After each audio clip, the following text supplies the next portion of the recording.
Bien, listo. Bueno, buenas tardes a todas y a todos. Muchas gracias por participar de esta actividad que ha organizado el Consultorio Jurídico Gratuito del Colegio de Abogados. Les voy a pedir dos favores. Primero, que vayan silenciando sus micrófonos, y en segundo lugar, que si tienen preguntas, las vayan haciendo por el chat, porque entonces yo las voy a ir anotando mientras las coordinadoras exponen. ¿Me escuchan bien? Bien, perfecto. Bueno, el Consultorio Jurídico Gratuito del Colegio de Abogados atendía hasta que comenzó la pandemia, pero va a volver a atender a partir de septiembre, en los tribunales provinciales, en los distritos municipales, en un dispensario que está ubicado en República de la Sexta, en la Escuela Latinoamericana número 2842, y también en cada delegación. Es en Villa Constitución, en San Lorenzo y en Cañada de Gómez.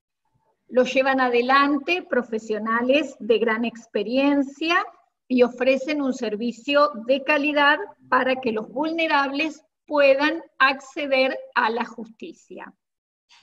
Ahora que la Escuela de Historia está reconstruyendo la historia de nuestro colegio, me han hecho llegar un recorte de un diario local del año 1931, muy bonito, que decía: de acuerdo con lo resuelto por el directorio del Colegio de Abogados, el doctor Ricardo Gómez Zorrilla ha organizado el consultorio jurídico gratuito de la entidad, que volverá a funcionar todos los días gratuitamente para los pobres. Así que miren si tiene historia nuestro consultorio jurídico, que tenemos una publicación del año 1931. También hemos encontrado un acta del año 1983, en donde se le da el nombre al consultorio María Antonia León Fati, que fue la primer mujer matriculada en la provincia de Santa Fe. Ese mismo acta del año 1983 dice que, además de darle el nombre al consultorio, dice: se reabren los consultorios. Y no se han encontrado hasta ahora actas anteriores, con lo cual estamos suponiendo que durante la dictadura fueron cerrados los consultorios jurídicos. Bien, bueno, nosotros nos encontramos muy orgullosos de nuestro consultorio jurídico gratuito, porque cumple una doble función social, que es hacia afuera, hacia la comunidad, ya que cubre la asistencia jurídica de las personas económicamente vulnerables, y hacia adentro del colegio, ya que es una forma de acercar a los jóvenes graduados al ejercicio profesional. Así que bueno, luego de esta introducción va a comenzar hablando la doctora Fabiana Antonioni, que es coordinadora en el consultorio de la delegación de San Lorenzo. Es abogada, escribana, mediadora, docente nivel medio y vicedirectora de la Escuela de Enseñanza Técnica 672 de San Lorenzo. Así que, Fabiana, Bueno, muchas gracias. El público es tuyo. Bueno, muchas gracias a todos los que se unieron. Ahí veo algunos nombres conocidos. Para nosotros, y creo que para las coordinadoras que estamos hoy acá presentes, es un gran orgullo que se haya organizado esta charla, porque por ahí el consultorio ha estado bastante... era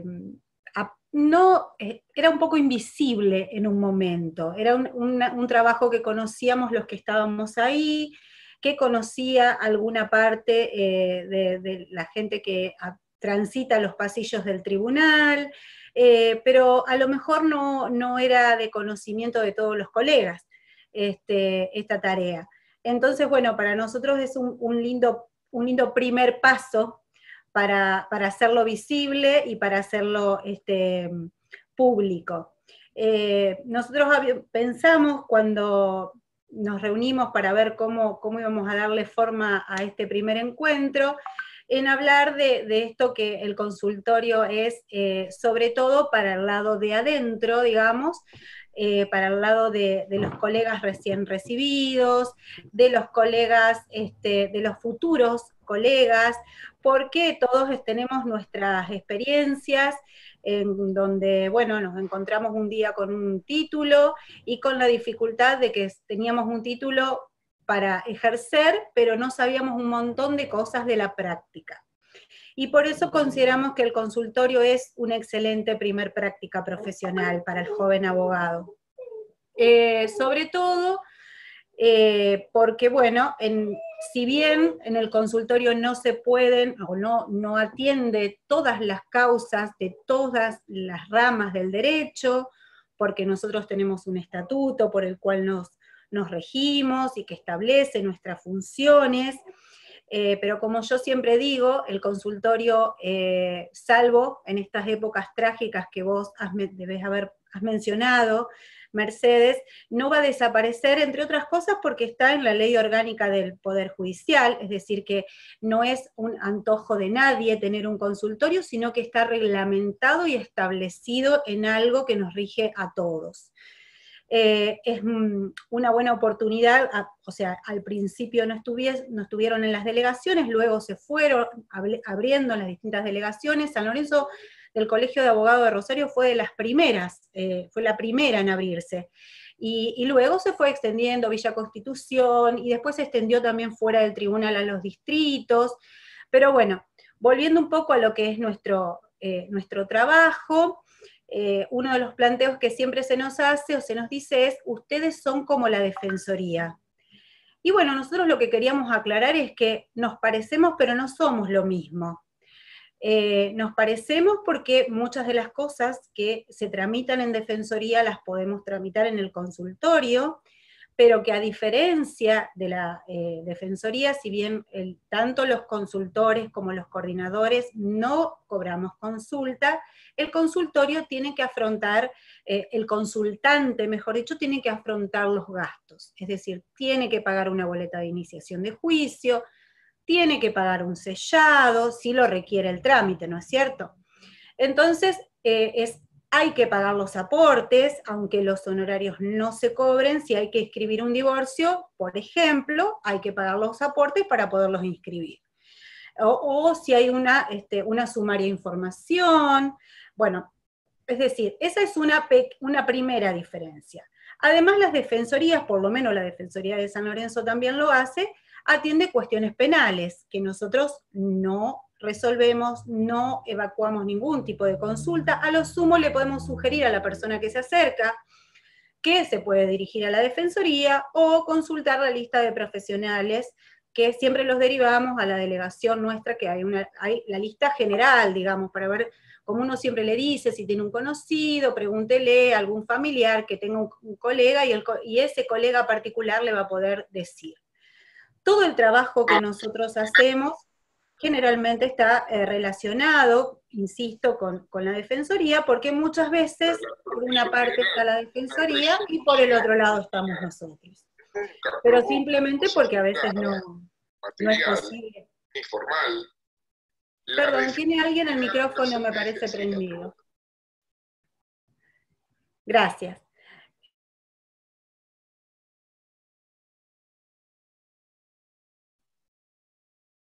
Les sugiero que entren a la página del colegio.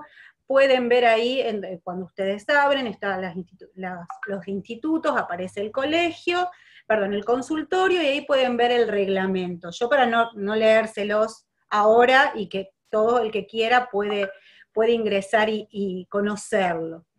Los coordinadores tienen que tener una cierta antigüedad en la matrícula. Muchos de los que estamos, hace mucho tiempo que estamos, y lo hacemos con mucho orgullo, y lo seguiríamos haciendo, creo que todos los que estamos acá, porque es algo que no solo lo hacemos con un sentido de, digamos, de trabajo que nos gusta nuestra profesión, sino que yo, como siempre digo, es devolver un poco de lo que nos ha dado, por lo menos en mi caso, la universidad pública.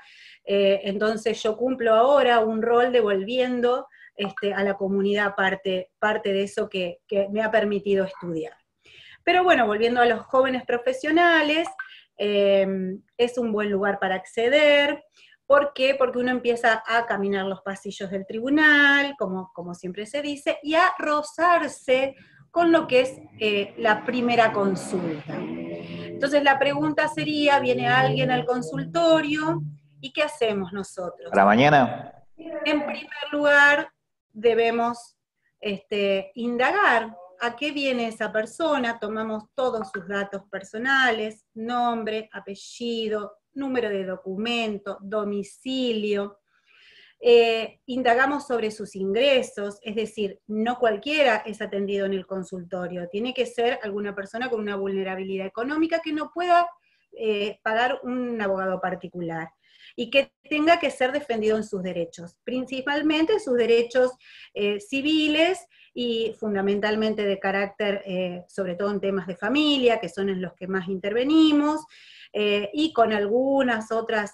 incumbencias, pero nada de laboral, nada de penal, nada de contenido patrimonial, es decir, viene una pareja que se quiere divorciar y tiene simplemente un vehículo a dividir o una propiedad, nosotros ya no podemos intervenir. Si viene una persona, nosotros así nos manejamos generalmente, viene una persona a hacer una cuota alimentaria, necesita tramitar una cuota alimentaria, bueno, indagamos, vemos cuál es el alimentante donde trabaja, si eso va a generarle honorarios al profesional que va a intervenir, le decimos que en todo caso busque un abogado particular, porque probablemente si la cuota alimentaria es lo suficientemente alta, o los ingresos del señor, depende de dónde trabaje, lo puede hacer, va a ser el condenado en costas, y en consecuencia le va a hacerle un abogado particular que después tendrá quien cobrarle. Nuestros consultantes muchas veces vienen sin saber bien a qué vienen al consultorio, vienen porque tienen que hacer un trámite.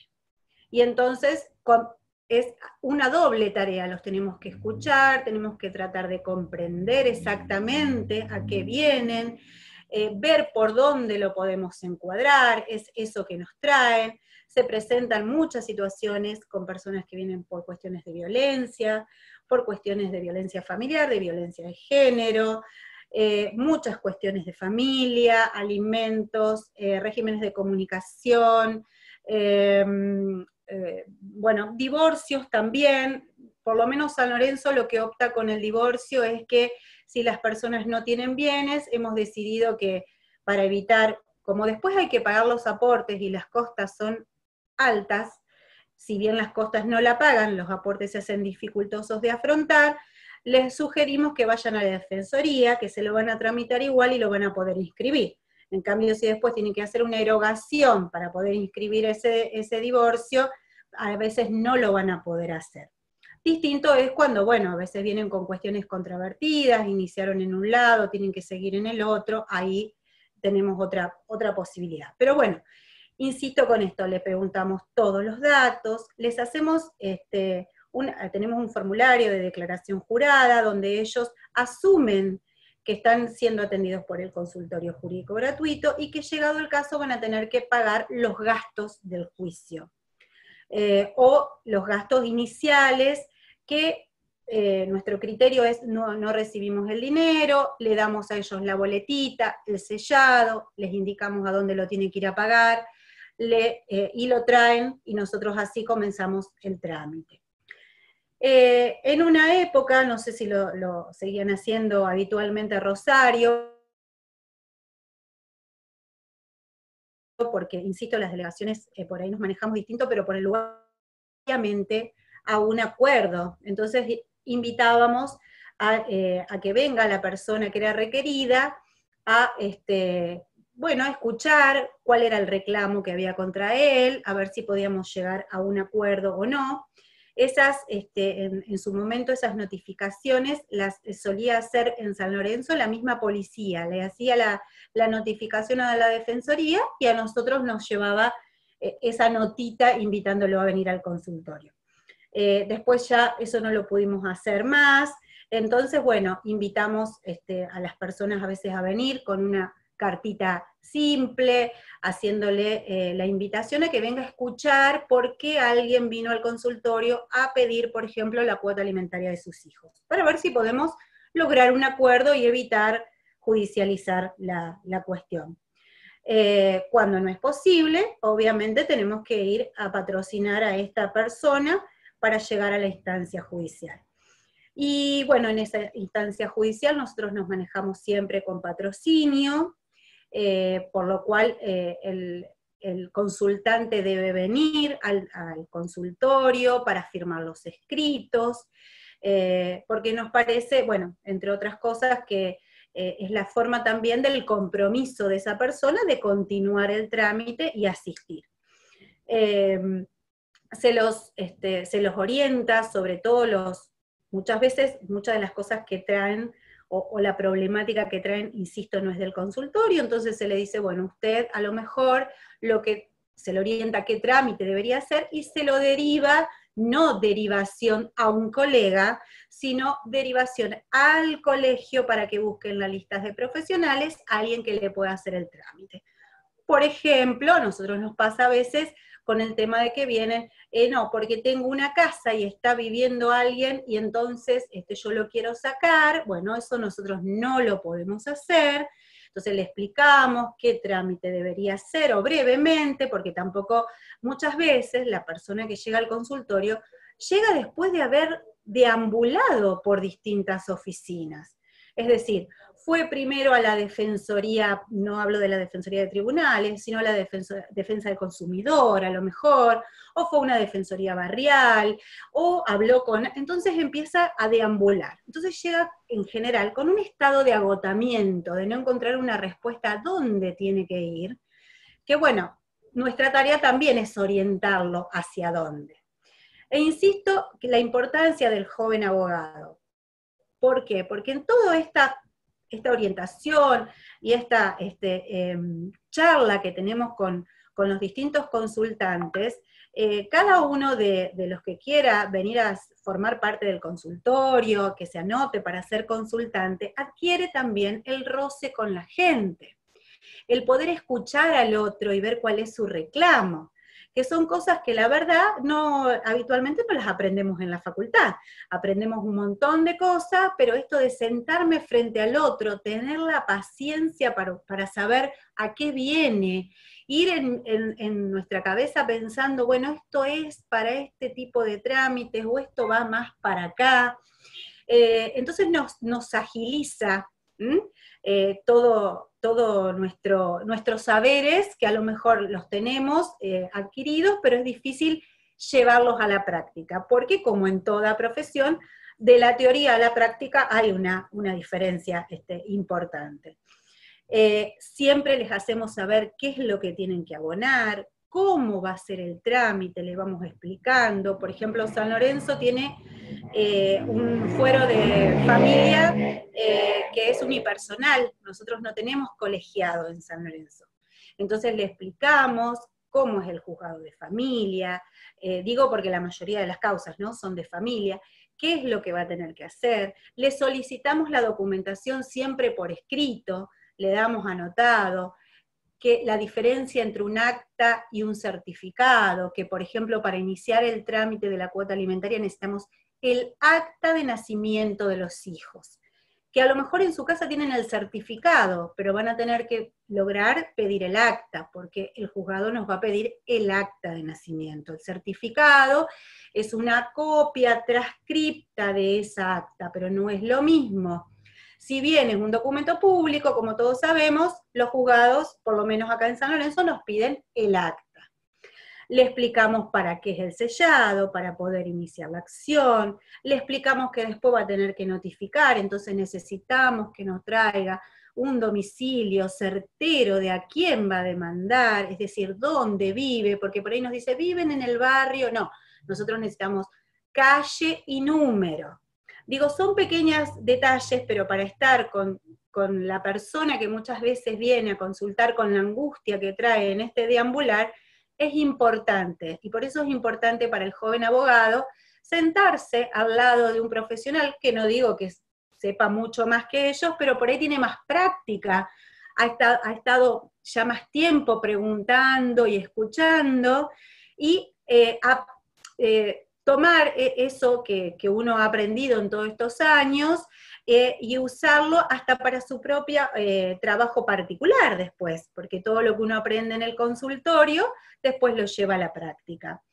Desde cómo liquidar un sellado, desde dónde tengo que entrar para hacer una boleta, dónde puedo averiguar si una persona tiene trabajo o no, que son pequeños detalles que a veces uno dice, uy, la señora me vino a consultar, pero no sé si trabaja.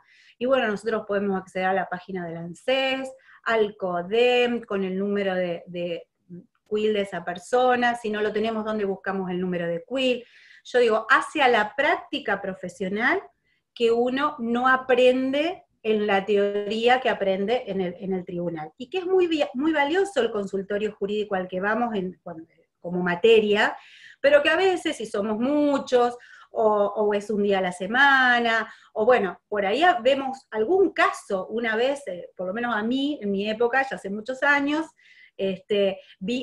pude llevar a cabo un caso. En cambio, ahí hay un panorama más amplio. Entonces, bueno, eso es muy enriquecedor. Por eso invitamos siempre a los jóvenes abogados como primera experiencia, porque no todos tenemos a alguien que nos reciba en su oficina. Entonces saber dónde tengo que ir a comprar un ticket de cédula, dónde lo voy a mandar, son todas cosas que se aprenden y que hacen a la práctica y que les van a ayudar al ejercicio profesional. Bueno, en cuanto a esto que les digo, de la diferencia con defensoría, insisto, porque también se confunde el rol de la defensora, digamos, que con el nuestro. El nuestro es más parecido al de un abogado particular. En este sentido lo digo yo.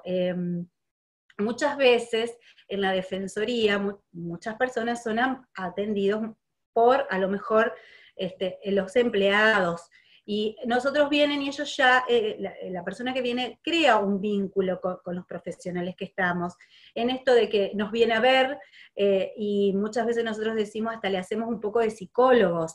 Hay gente que viene todas las semanas a contarnos cómo le fue con ese régimen de visita, con ese tema que tiene en trámite, y entonces, bueno, tienen como un trato más personalizado, que a veces las personas buscan.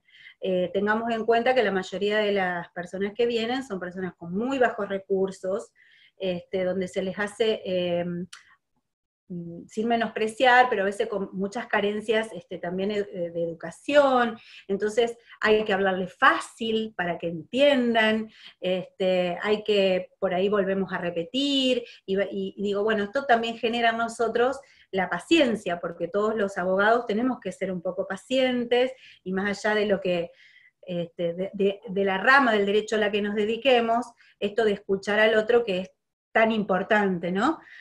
Para poder comprender. Bueno, no sé si María Gabriela me quiere hacer un aporte a esta parte que estuvimos comentando, así.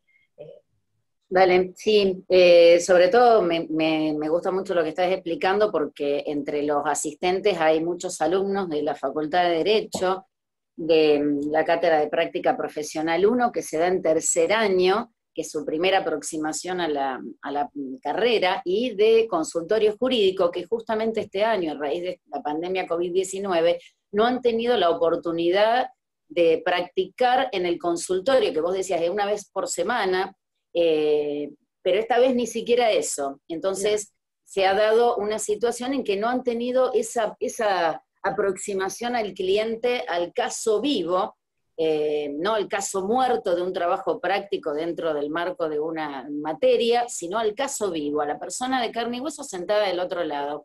Entonces los invitamos para que cuando se reciban, que a muchos les falta muy poco, quizás el año que viene ya lo tengamos siendo colega nuestro, a que se acerquen al consultorio jurídico del Colegio de Abogados.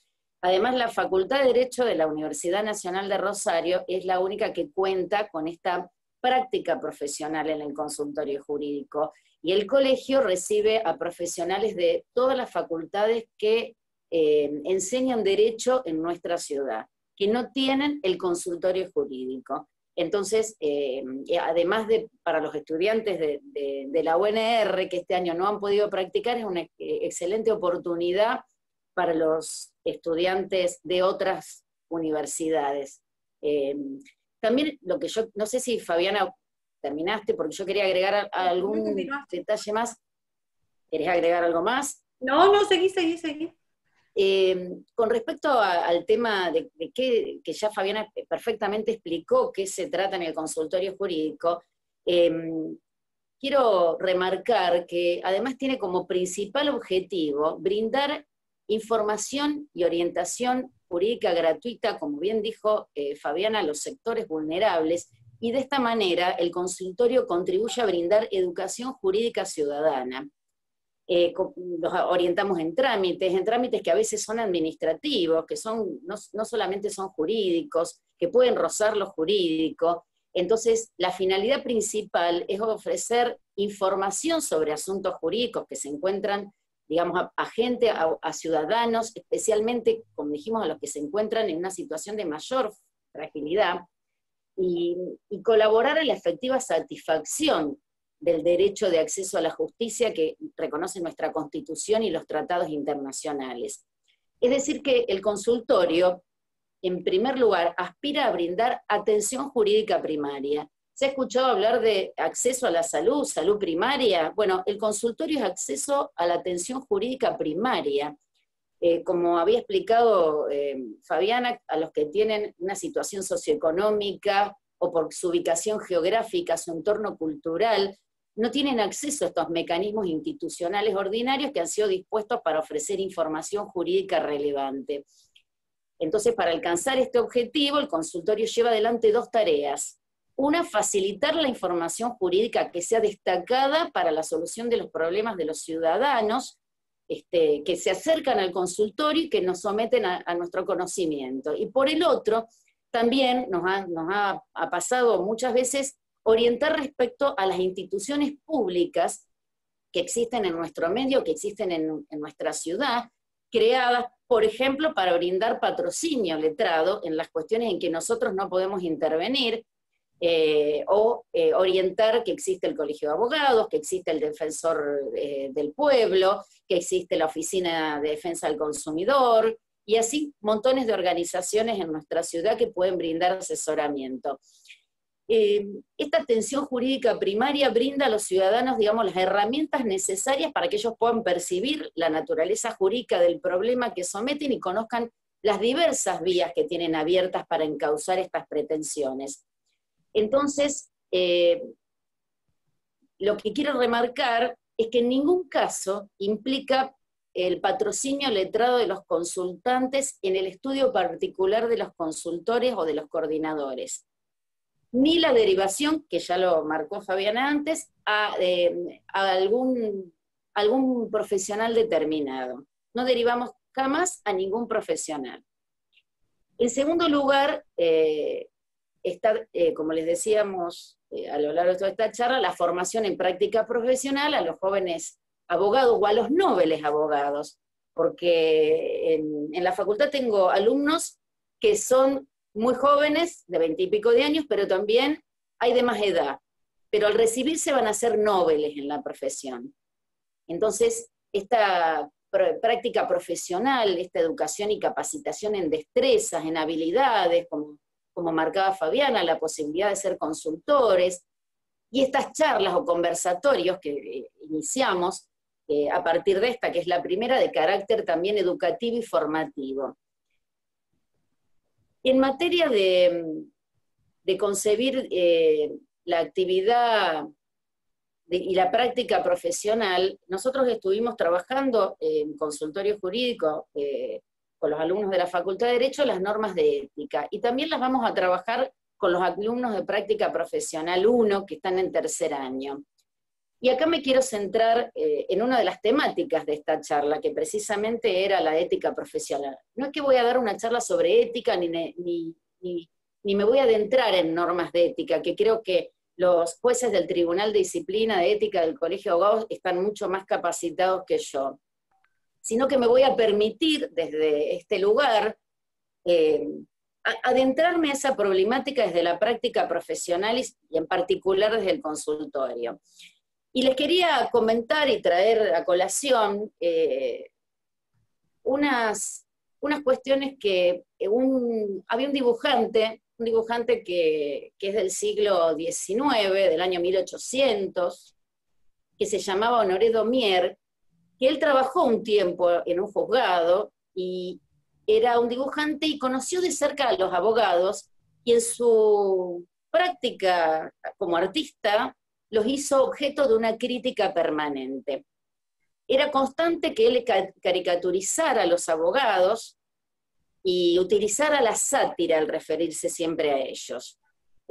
Por ejemplo, en una que encontré, había un pomposo letrado que le dirigía unas palabras a un cliente muy perplejo y muy disminuido, y le decía, por ejemplo, habéis perdido el caso, es verdad, pero seguro que habéis disfrutado de la defensa que yo os he hecho.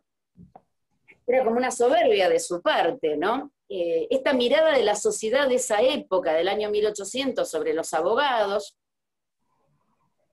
era constante. Y el caso no era único, por supuesto, en este dibujante. En la literatura, lo vemos en el cine, lo vemos también en los comentarios sociales, que no dejan bien parada a nuestra profesión. A ver, los chicos de la escuela primaria quieren ser bomberos, quieren ser jugador de fútbol, quieren ser astronautas, pero sería muy difícil encontrar a un nene pequeño que quisiera ser abogado.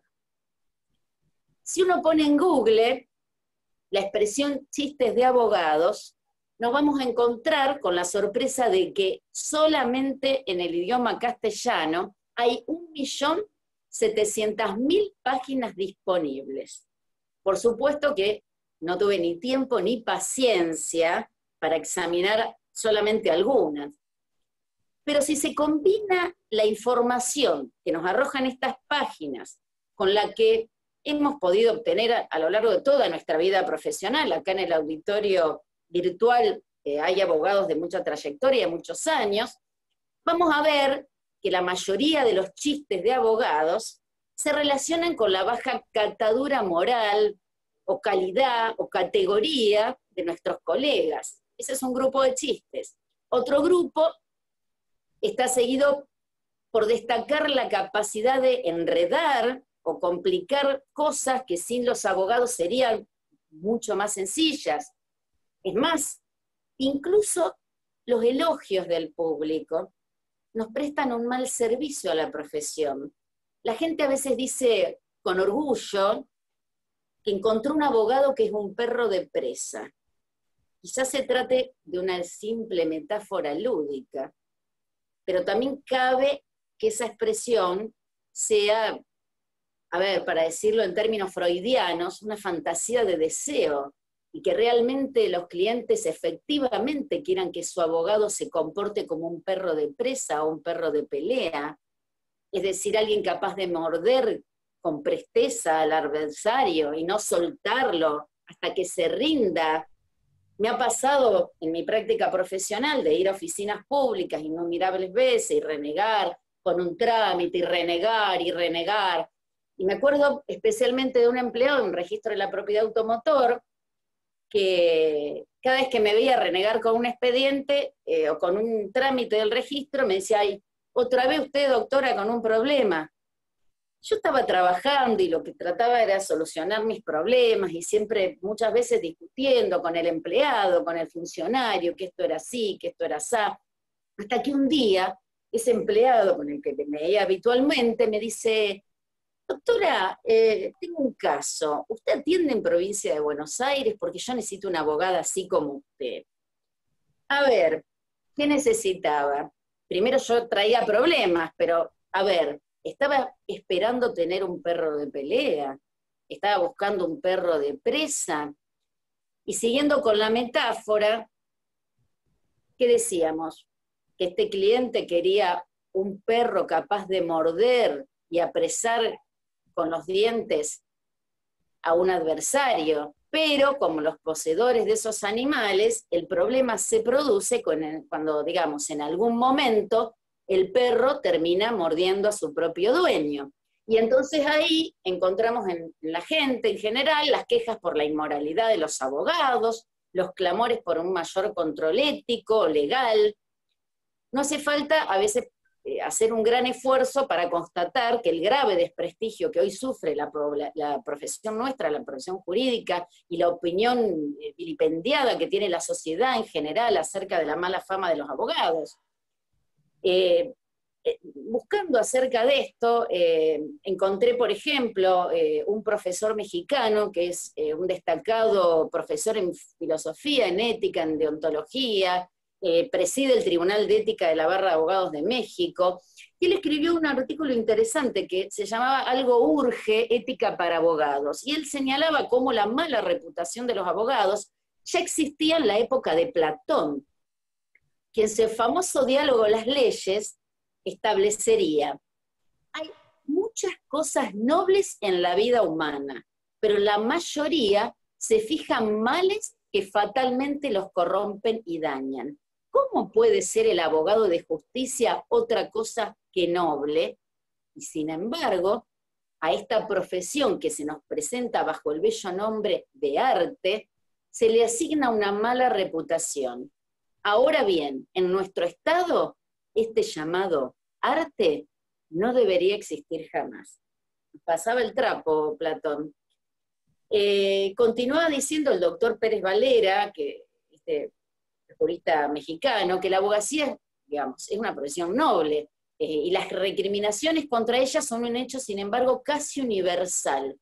Y señala cómo después del descubrimiento de América, los monarcas españoles, queriendo preservar a las nuevas colonias de las lacras que sufría la sociedad española, prohibieron la emigración de abogados, debido a su afición a los pleitos, su pasión por la trácala, la trampa o el engaño, y su capacidad de engullir bienes y fortunas en procesos interminables.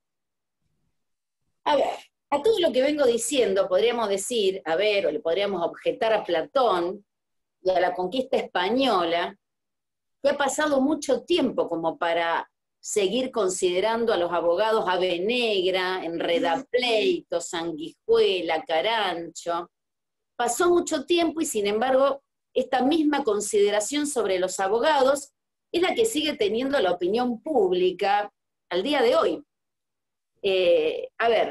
Piero Calamandrei, ¿se acuerdan en el libro Demasiados abogados? El famoso procesalista italiano, señalaba que no obstante la importancia que prestan los profesionales del derecho a la sociedad y al Estado, no se puede pensar que en la práctica esta profesión esté rodeada de una gran simpatía en la opinión pública. Y decía que no deben a este propósito asustarnos demasiado las concordes diatribas en prosa y en verso, con las que el arte de todos los tiempos y de todos los países se ha recreado en acribillar la figura del abogado, sacando sabrosos tipos de abogado embrollador, ni esa actitud de mordaz desconfianza que contra nuestra profesión ha tomado siempre el espíritu popular que ve en el abogado el genio maléfico del mundo judicial, y que todavía hoy, cuando quiere compadecer a alguno que está a punto de arruinarse en pleitos, dice simplemente que el pobrecito ha acabado en manos de los abogados, con la misma entonación fúnebre con que hablaría de un náufrago caído prisionero de los antropófagos. En los tiempos de la globalización, me vengo un poco más acá, la situación que venimos describiendo, no parece haber cambiado demasiado. Han quedado un poco lejos los tiempos en que al abogado en algún momento se lo reconoció como una autoridad dentro de la sociedad, fundamentalmente por su altura moral, tal como lo describen algunos autores que señalan que la profesión de abogado atraviesa en estas horas una crisis específica en la que se agudizan todos los síntomas del cambio. Pero se preguntan los autores en general que hablan sobre la ética de la profesión, ¿cuál ha sido la causa de tan lamentable situación? ¿Cuáles han sido los cambios para que erróneamente se crea que en el ejercicio de la profesión jurídica el aspecto moral poco o nada tiene que ver siempre y cuando uno consiga el objetivo? Algunos autores pretenden entender que en las relaciones humanas surgen los conflictos, que tienen repercusiones jurídicas irreconciliables, y que a veces los abogados, por cuestiones éticas, no pueden declinar asumir causas que son impopulares o desagradables. ¿Cuántas veces hemos visto en la televisión casos tremendos, sobre todo en el ámbito penal, y muchas veces el público en general se plantea cómo se puede defender a tal o cual, sin, digamos, olvidando, quizá desconociendo el colectivo, el derecho de defensa al que todo ciudadano tiene, valga la redundancia, derecho? Entonces, esa sería una de las claves, a ver, tener que defender causas impopulares y desagradables. Otro autor también mexicano, los mexicanos han trabajado mucho estos temas, así como los españoles, destacan que algunas de las prácticas contrarias a la ética que han motivado la fama de los abogados puede ser el mal uso de los procedimientos, el manejo malicioso de las leyes sin tomar en cuenta las finalidades últimas, la poca atención que se presta a estudios fundamentalmente del derecho, y a veces se sacrifica la técnica al éxito y a los valores del orden normativo. Entonces, hay otros autores que a estas razones agregan que hay otras causas del déficit ético de los abogados, en particular a la forma de enseñar, de entender, de interpretar y de aplicar el derecho, que es un modelo jurídico que tuvo mucha influencia en el siglo XX, al legalismo decimonónico, el positivismo normativista, más radical, que no desestimaba la presencia de la moral en el derecho, pero que le importaban menos los temas como digamos, la personalidad y el carácter del futuro jurista, y más su formación legal. Entonces, todas estas cuestiones han colaborado, incluso muchos de los juristas y muchos de los que estudian ética profesional recalcan la poca enseñanza de estos temas en las universidades. En nuestra profesión, hay muchas profesiones, por ejemplo, que han carecido hasta hace poco tiempo de códigos de ética. No es el caso de nuestra profesión, que nosotros tenemos normas de ética, de hecho tenemos un tribunal de disciplina y tenemos normas de ética en nuestro estatuto, en el reglamento.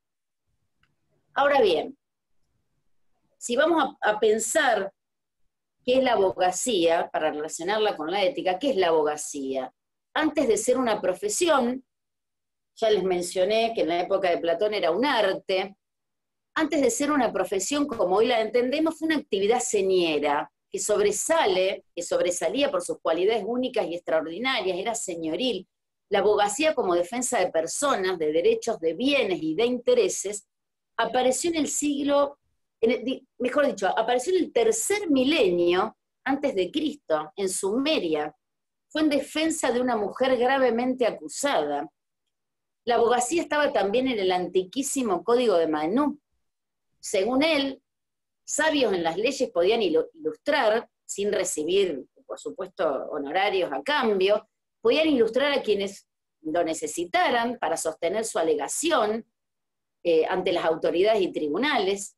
También el Antiguo Testamento recoge una idéntica tradición entre los hebreos, y hubo en Egipto, donde era necesario un defensor, cuando llevadas las leyes a forma escrita, se prohibieron los alegatos orales, para que las artes disuasorias del defensor, en usos retóricos y hasta patéticos y gestuales, dicen los autores, no pudieran influir en los jueces. Así las cosas, La profesión jurídica, si bien es una actividad personal que se ejercita, por supuesto, en beneficio propio, de eso vivimos los abogados, tiene por encima de esto un fuerte referente social. Entonces, el profesional del derecho nunca ha de conducirse en su ejercicio laboral buscando solamente su propio interés egoísta o individual, porque ahí hay un choque. El verdadero jurista tiene que estar consciente siempre de que su actividad le proporciona a la sociedad un bien que es indispensable para la propia supervivencia de la sociedad. De ahí que esta relevancia del bien común o del bien social y la necesidad de un compromiso en la práctica de la abogacía con una serie de principios, de reglas, de virtudes que persigan ese referido bien común, más allá del propio interés personal. El profesional del derecho y la deontología jurídica, la ética que trata de los deberes y los principios que afectan a una profesión, establecen estas reglas para que los miembros de la misma profesión la desempeñen, según dicen los autores, con dignidad y con elevación moral.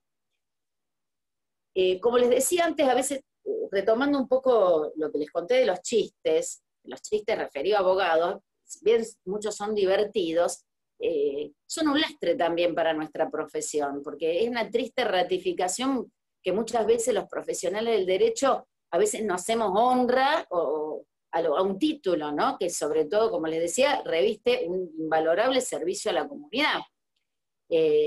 Retomando a Piero Calamandrei, él decía que, a ver, hay vasos comunicantes entre la abogacía y la magistratura, y no es posible aspirar a tener una judicatura de excelencia si no tenemos abogados éticos y abogados buenos.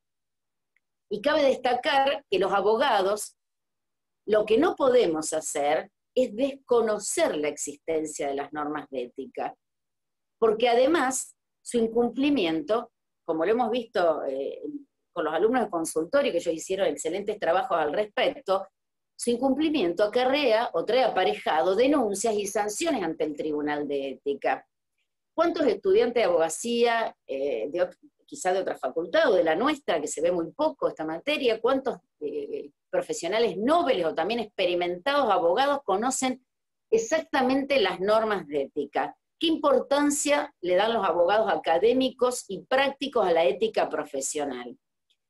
Hay autores, hay un autor español de Isla que fue mucho más al hueso en este sentido. Él decía que las universidades éramos cómplices de los males existentes cuando en vez de dedicar más tiempo y más medios a la formación ética, al desarrollo de la imaginación, a la creatividad, a la invención, se empeñaban en reproducir teorías y actitudes que reforzaban solamente una práctica jurídica despojada de ética, despojada de compromiso social.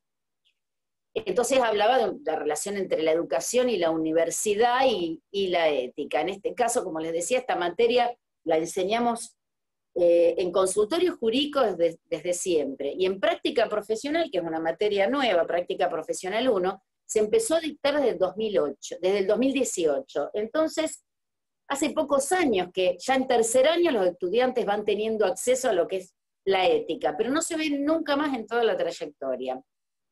A modo de comparación, y no porque sean mucho mejores ni peores, pero bueno, lo traigo a cuento porque es interesante, les comento que en Estados Unidos, específicamente en Nueva York, para poder ejercer la abogacía, una vez que se ha obtenido el título de grado, se rinde lo que se llama el examen de matriculación ante la barra de abogados de Nueva York. Esta serie de exámenes de la barra es de una altísima exigencia. Algunos lo califican como una pesadilla. Entre las asignaturas a rendir, una es ética. De este modo, la institución, la barra de abogados, que sería como el colegio de abogados, se garantiza, se asegura que ese abogado efectivamente tiene los conocimientos que su título indica, incluyendo los referidos al código de ética que lo va a regir. Pero aún así le falta un último paso. La barra realiza una investigación sobre cada uno de los postulantes para determinar que sea una persona que no vaya a poner en riesgo el prestigio de la institución. Entonces, parece innegable la necesidad de que se enseñen, que se difundan las normas de ética, las normas legales que tratan, por ejemplo, sobre los honorarios profesionales y las normas de ética que indican las conductas esperables en el ejercicio de la profesión con respecto, por dar un ejemplo, a los honorarios, también a las sanciones en caso de incumplimiento. En las primeras jornadas de ética de la abogacía, las primeras jornadas de ética de la abogacía, que fueron organizadas por el Colegio Público de Abogados de la Capital Federal, que fueron llevadas a cabo en la Facultad de Derecho de la UBA en septiembre de 1989, el doctor Horacio Lynch señalaba la preocupación por la falta de enseñanza de ética a los abogados, reflejada, por ejemplo, en la práctica del Tribunal de Disciplina del Colegio Público de Abogados. Allí señalaba este prestigioso jurista que no es posible mejorar el nivel de la abogacía si no se da un especial énfasis a todas estas cuestiones. Lo que se ha visto, lo que se ve habitualmente en los tribunales de ética es que en materia de ética profesional, ante este desconocimiento de las reglas, se actúa muchas veces por intuición, no por conocimiento de las normas, que esto último además permitiría el sano debate sobre, por ejemplo, su necesidad, su justicia, la aplicación, la amplitud, qué tipo de normas son, si son administrativas, etcétera, etcétera. Y ahora queríamos, digamos, adentrarnos más que nada, y acá la sumo otra vez a Fabiana, para hablar de algunas de las cosas que habíamos publicitado en nuestro flyer, que ya de una manera u otra Fabiana ya avanzó, que es los mitos del consultorio jurídico, y los vamos a ir relacionando no solo con la práctica, sino también con las normas de ética. Y uno de los mitos, por ejemplo, que a mí se me había ocurrido pensar era que a veces uno lo escucha en los pasillos, entre los colegas, entre comentarios, que era que el consultorio era una competencia desleal con los abogados de la matrícula. No sé, Fabiana, ¿vos qué opinás? O alguna de las coordinadoras que hay acá presente en el auditorio. La gente que llega al consultorio es gente vulnerable, nosotros tomamos casos sin contenido patrimonial, no tomamos casos que puedan, por supuesto, llevar adelante colegas, en los cuales el colega de la matrícula pueda percibir honorarios, y de hecho, desgraciadamente nos hemos encontrado que muchas veces viene gente que en realidad quizá puede pagar un abogado, pero no lo quiere pagar, porque no le parece, no lo considera, no valora quizá el trabajo del abogado, y por supuesto que nosotros escuchamos la consulta, pero no tomamos esos casos, y son casos por los cuales nuestro reglamento nos impide actuar, que son muy pocas cuestiones y están muy encapsuladas. ¿Sí? ¿Querés agregar algo bien al respecto? Sí, no, que otra cosa que quería aclarar, que a veces, visto desde afuera para un colega que no está en el consultorio, muy pocas veces se ha planteado, por lo menos a mí, nos han planteado, le hicieron una cuota alimentaria, pero el alimentante trabaja en tal empresa. Es probable que tengan razón, pero hay que ver esa situación. A lo mejor, ¿qué situación, padre de 5 hijos, claro, pagan un alquiler, y en realidad claro, el ingreso no es el mínimo vital y móvil, que nosotros es uno de los parámetros que tenemos, pero la situación redundante, digamos, cuando uno evalúa toda la situación, ve que esta persona, si además va a tener que afrontar, digamos, los aportes y costos que le va a demandar el juicio, pagar un abogado, a él es un problema de él, pero a la señora le va a traer un perjuicio ir a buscar un abogado particular para que la patrocine, porque ese profesional después va a querer cobrar, lo cual es lógico, es su trabajo, por supuesto que sí, pero va a generar un desmedro en la situación económica del papá de sus hijos, que además de afrontar probablemente parte de un alquiler y una cuota alimentaria por 5 hijos, que a veces, y pasa mucho, y dice, pero gana 40.000 pesos.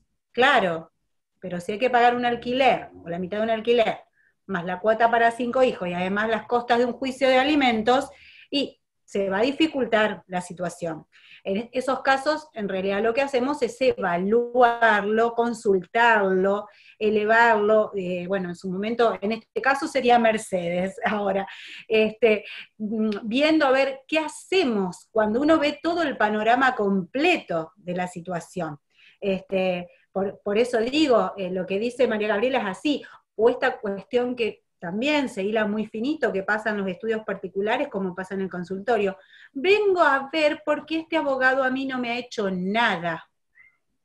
Nosotros no en el consultorio de ninguna manera vamos a estar visualizando ni viendo cuál es el trabajo de otro profesional para controlar si lo hizo bien o lo hizo mal. Siempre le decimos lo mismo, usted eligió este profesional, continúe con él, si usted tiene alguna diferencia, no le gusta cómo lleva su trámite o demás, chárlelo, véalo, y si no, buscará otro abogado particular, pero el consultorio no está para controlar el trabajo de un colega, de ninguna manera. Exactamente, ese es otro de los mitos, que el consultorio audita el trabajo realizado por los colegas, y relacionándolo con las normas de ética, eso por supuesto que está previsto, pero a mí me gusta una norma que es mucho más exacta, que no está dentro de las normas de nuestro colegio, sino que la encontré, en realidad no la encontré yo, la encontraron alumnos míos de hace unos años atrás, en un trabajo de investigación sobre ética de la abogacía, y encontraron en el Código de Ética de Rafaela una norma que habla de los deberes de lealtad hacia el colega. Entonces, hay una que dice que constituyen faltas de ética por incumplir, no quiere decir que no estén nuestras normas de nuestro colegio, están porque están dentro de la solidaridad y la lealtad hacia el colega, que uno no puede intervenir en un asunto atendido por otro letrado sin darle aviso inmediato, salvo en el caso de que medie una renuncia expresa de este último, eso está en nuestras normas, pero esta norma del Código de Rafaela me gustó porque habla precisamente de el auditar el trabajo. Constituye falta de ética por incumplimiento de deber de lealtad al colega realizar el seguimiento de la causa en la que intervenga otro abogado, con objeto de controlar su actividad profesional sin el conocimiento de éste. No solo que está mal que lo hagamos del consultorio, sino que está mal que lo haga cualquier otro colega. Es una queja frecuente de abogados que se enteran que vino otro abogado a ver su expediente. Nosotros recibimos constantemente, desde hace varios años a esta parte, bastantes años a esta parte, gente que viene a que le auditemos el trabajo. Tengo este expediente que lo estoy llevando adelante con X profesional, quiero saber si está bien lo que me está haciendo, o si me cobra bien, si esto... A ver, el consultorio no está para evaluar la estrategia jurídica que el colega ha llevado adelante, porque eso va a depender de su formación de grado y posgrado, de su elección, de su preferencia, de lo que el colega haya merituado. No está para evaluar el expediente si está bien o mal llevado, no está el consultorio ni tampoco ninguno de los abogados de la matrícula está para evaluar lo que hace el colega. Como decía Fabiana, a ver, la confianza entre abogado y cliente es algo que se gesta, que se da o que no se da. O se le tiene confianza al abogado o no se le tiene. Es como cuando uno está embarazada. O está embarazada o no está embarazada. No estoy un poquito embarazada. O estoy o no estoy. O le tengo o no le tengo confianza. Entonces nosotros, ¿qué decimos? Está perfecto que usted no le tenga confianza a su abogado. Está en su derecho, si quiere no tenerle confianza o si se la perdió. Perfecto. Entonces, si usted ya le perdió, lo que tiene que hacer es renunciar, revocarle el poder, no trabajar más con ese abogado, le aclaramos que el abogado tiene derecho a percibir sus honorarios, hasta el trabajo que ha realizado, si, digamos, que el abogado no trabaja a pérdida o a ganancia, que sino que pone a servicio de ese cliente, digamos, todo su trabajo abogadil, por llamarlo de una manera muy coloquial, y que si él decide entre paréntesis, como puede pasar en cualquier trabajo, no trabajar más con él, despedirlo, entre paréntesis, y revocarle el poder, está perfecto, pero entonces ahí él va a poder controlar con otro abogado. Y muchos me preguntan, ¿pero cómo? A ver, pero cuando yo tengo un problema de salud, voy a un médico, voy a un médico, voy a otro médico, voy a otro médico, hago shopping. Perfecto. Cuando usted tiene un problema legal, va a un abogado, va a otro abogado, va a otro abogado y va a otro abogado. Pero una vez que se lo dio a un abogado, no va a que el otro abogado controle. Yo si me tengo que operar de apéndice y elijo, voy a un médico, voy a otro, voy a otro, voy a otro, y me defino por el doctor Pérez.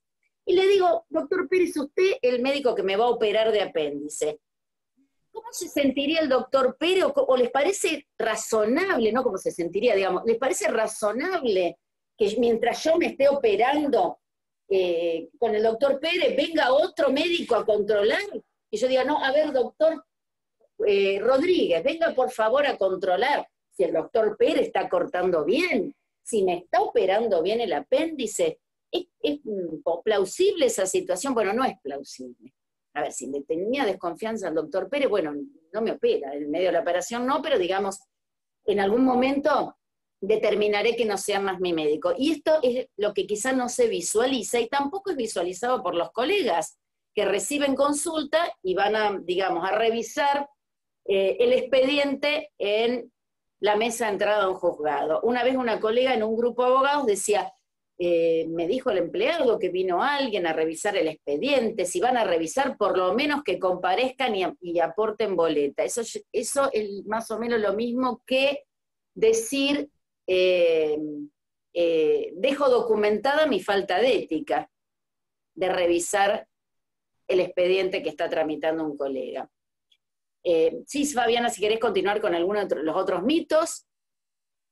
No, pensaba también en hacer saber esta situación, sobre todo para los que no conocen el funcionamiento del consultorio, que como desde el principio venimos diciendo que nosotros no, o sea, sí se pagan aportes, pero no se pagan ni honorarios, ni consultas, ni mucho menos.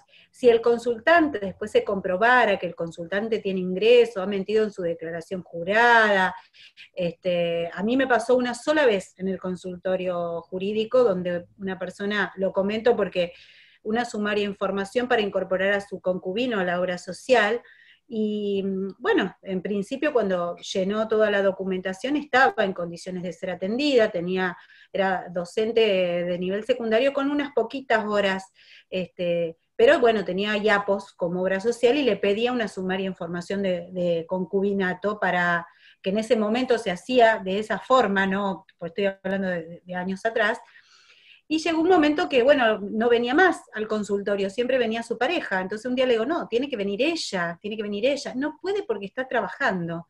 Ah, bueno, le digo, pero todos los días trabaja. Entonces, la persona me dice, tiene el máximo de horas. Yo que trabajo en docencia hace tantos años, yo sé cuánto significa el máximo de horas. Entonces, inmediatamente se le renunció al patrocinio, se le comunicó, y se pidió la regulación de honorarios, pero no para percibirla yo, sino para que se la pague al colegio, porque lo que debe hacer es abonar esos honorarios al colegio. El colegio puede hacer en ese dinero, no sé, facilitar algún equipamiento que necesiten los consultorios, el colegio decidirá qué pasa con eso. Pero bueno, lo hicimos de esa forma, ella estaba muy enojada porque le tenía que pagar al colegio de abogados, pero bueno, eso pasó también por su falta de ética, porque en el momento que ya podía continuar con un abogado particular el trámite, siguió con el consultorio porque pensó que le iba a salir más barato, digamos. Entonces eso lo quiero aclarar porque en realidad ese dinero, si nosotros, como en todo caso, puede ser que alguien venga con una declaración, le tomamos una declaración jurada y falsea algún dato, o como yo digo, uno después no puede estar en todo, puede mirar si trabaja, si no trabaja, si está anotado en la FIP, o si si tiene una obra social, figura, pero después hay cosas que no la podemos saber, si trabaja en negro y tiene un dinero, un acceso económico que nosotros desconocemos.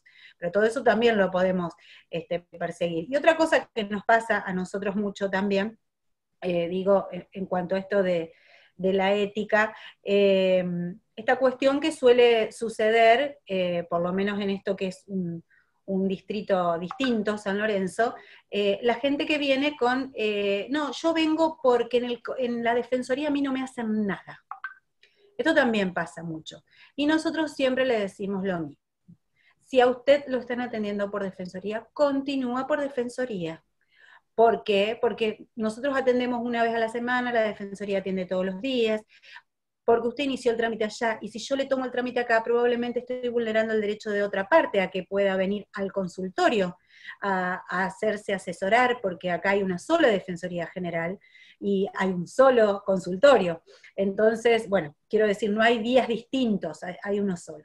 Eso también es muy frecuente, que vengan a querer continuar algo que le inició, por ejemplo, la defensoría, que nosotros insistimos mucho, y tenemos, esto está muy relacionado con el trabajo interdisciplinar, digamos, institucional que hacemos, porque tenemos mucha relación con la gente de defensoría, con la gente por ejemplo, de acción social, de las distintas localidades que cubre el circuito 12 nuestro, porque si bien es una localidad grande, San Lorenzo, además el circuito es muy grande, porque cubre desde Capitán Bermúdez hasta casi Maciel, y bueno, entonces hay muchas comunas y demás, y la gente de acción social por ahí se comunica o manda a la gente con el papelito, bueno, para que le vean este tema, porque imagínense que a su vez la gente que Acción Social trabaja con esas personas, son personas también en una situación de vulnerabilidad económica, entonces requieren un asesoramiento muchas veces jurídico, y a veces la defensoría tiene los turnos más ocupados, entonces por eso vienen al consultorio, pero digo, hay mucho trabajo interinstitucional. Esto también es importante en la tarea que hace el consultorio. Exactamente, sí. Por el acceso a la educación jurídica primaria. Claro. Yo lo que quería comentar era, otro de los mitos, que el consultorio es totalmente gratuito. Como ya dijo Fabiana, de lo único que nosotros podemos eximir a los consultantes, cuando tomamos alguno de los casos que nos permite el reglamento, es de lo único de lo que disponemos. Y de lo único de lo que disponemos, y tenemos legitimación, es eximirlo de nuestros honorarios. Pero no tenemos legitimación para eximirlo de los aportes. Esto es una pena. Nosotros tuvimos con los alumnos de consultorio una charla con el consultorio de la UBA, y ellos trabajan de determinadas formas, también en el contexto de Capital Federal, en el cual los consultantes son eximidos de todo tipo de gastos y de todo tipo de aportes. No pasa acá, las cajas forenses y la caja de jubilaciones no eximen por el patrocinio en el consultorio de los aportes. Y eso a veces presta confusión, no solo entre los consultantes, a los que les reiteramos innumerables veces, y cuando tomamos el caso se le hace firmar una declaración jurada, y ustedes me dirán, a ver, si la persona es tan vulnerable, ¿por qué no va a la defensoría? Exactamente, nosotros le proponemos que acá va a tener un gasto que va a ser las costas. Sacando los honorarios, las costas van, aportes, gastos, etc. Que en la defensoría no. Entonces, ¿por qué a veces se da? Nosotros trabajamos muchas veces que es gente que está en la economía informal. Entonces, al estar en la economía informal, no tienen la capacidad económica para acceder a un profesional particular, pero tampoco la disponibilidad de tiempo, porque trabajan a veces, son empleadas domésticas, etcétera, etcétera, la disponibilidad de tiempo que requiere el ir a defensoría, porque defensoría, ustedes saben que la procuración la hace la gente. En cambio acá, nosotros trabajamos como un verdadero profesional, somos nosotros los que llevamos y traemos el expediente, y hacemos toda la procuración. Entonces, mucha gente a veces puede acceder a pagar quizá los gastos y las costas, pero no así los honorarios. Entonces, en los casos en que nos permite el reglamento, hemos tomado esas cuestiones. Pero a veces este mismo error de concepto lo tienen los profesionales. Nos ha pasado que tramitando, en el caso de una señora que fue demandada, le ofrecían cuota alimentaria. Entonces, la señora vino en un principio al consultorio, nosotros estuvimos trabajando en el convenio con la otra profesional, pero advirtiéndole que en el caso de llegar a un acuerdo, se iban a tener que hacer los aportes. Acá nos pasaron dos cuestiones, Rayanas, con la falta de ética. La profesional de la otra parte constantemente le enviaba mensajes a la consultante nuestra, lo cual nosotros, digamos, no le estábamos patrocinando técnicamente porque no había un inicio de expediente, pero estábamos asesorándola. Entonces, una de las faltas de ética es dirigirse a la otra parte cuando tiene un abogado. A ver, el abogado, acá la falta de ética, una de las normas éticas de nuestro colegio, habla de las relaciones con el adversario. Entonces dice, el abogado no debe tratar nunca con el adversario de su cliente, sino con su abogado procurador. Puede hacerlo cuando dicho adversario actúe personalmente, o cuando su patrocinante no le sea conocido por tratarse de un pleito aún no iniciado. Pero en tales casos está en el deber de informarle expresamente de su situación de defensor de su adversario. Y deben evitarse las persecuciones excesivas, los gastos inútiles, toda medida o diligencia que no sean necesarias para la defensa de su cliente. En este caso pasaba eso. De hecho, a los alumnos de consultorio los tuvieron trabajando como un caso práctico, en el cual lo hicimos para que ellos pudieran visualizar las normas éticas que se estaban vulnerando. Pero también, cuando ya estábamos a punto de cerrar el convenio en el cual se había trabajado mucho, una de las consultoras que tengo a cargo se había dedicado mucho específicamente a ese convenio, la abogada del alimentante planteó que así como nosotros éramos un consultorio gratuito, ¿por qué no eximíamos también del pago? ¿Por qué le íbamos a cobrar los aportes? Y entonces nos llamó la atención, quizá viniendo de un colega, pero puede ser un desconocimiento generalizado o un error de concepto. Y bueno, se le explicó que carecíamos de legitimación para relevarlo del pago de aportes, que eran las cajas, en todo caso, las que lo debían hacer y que de hecho no estábamos consiguiendo que lo hicieran, digamos, las cajas de hecho no relevan del pago de aportes en estos casos, como ya lo dije.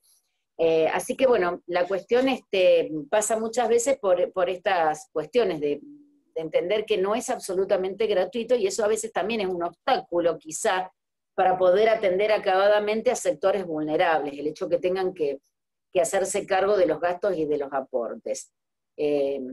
No sé si querés aclarar algo más, Fabiana, ¿qué te parece comentar al respecto? No, simplemente algo que a nosotros nos pasa, como para que todos sepan, esto por ahí es cierto, nosotros no podemos intervenir si ha intervenido otro profesional, pero nos solía suceder, ahora ya menos, que por ahí venían y nos decían, el doctor nos traía hasta el papelito, me manda acá porque yo ya no le puedo pagar más a él.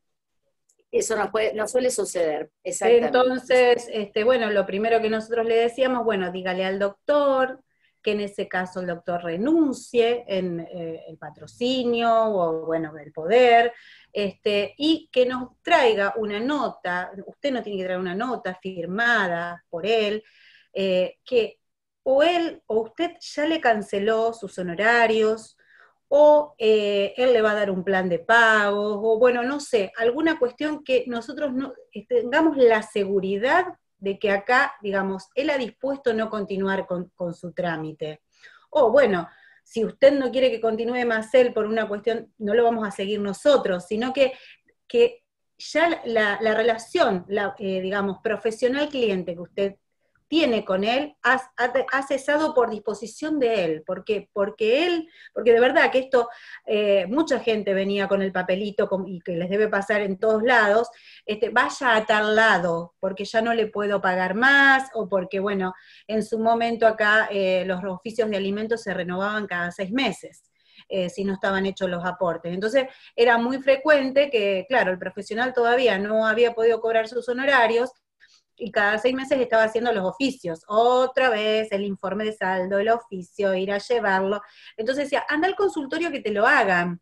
Y bueno, nosotros le explicábamos, no, a ver, no es que nosotros no querramos intervenir, pero en realidad no es, primero que no es culpa nuestra que el profesional no haya percibido sus honorarios, y segundo que debe continuar en ese trámite. Llegado el momento, cuando el profesional nos decía, no, mira, yo ya, la verdad es que a mí nadie me va a pagar, pero porque el señor trabaja por su cuenta, bueno, ahí accedíamos a hacerle esa renovación de oficio, porque tampoco podíamos permitir que esa persona quedara sin percibir los alimentos en ese carácter de alimento, porque nadie le renovaba el oficio, ¿no?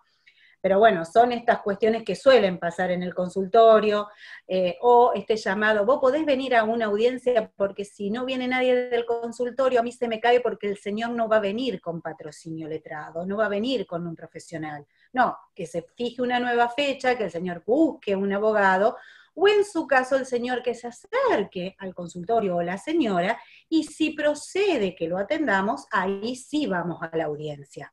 Que eso también acá, insisto, es distinta a la realidad porque nosotros tenemos un solo juzgado de familia, y entonces, bueno, a veces perder una audiencia era como perder, no sé, el turno que uno estuvo esperando tanto tiempo para un especialista, ¿no? Claro. Pero bueno, son cosas que hay que ir limándolas en el transcurso de la atención, y que vamos también acordando con el juzgado de familia. Como corolario quería comentar que esta actividad que despliega, o que comenta que despliega Fabiana en el consultorio, no es una ocurrencia personal, sino que está en la norma 46 del Código de Ética de nuestro colegio, que habla de intervención en asunto patrocinado por un colega.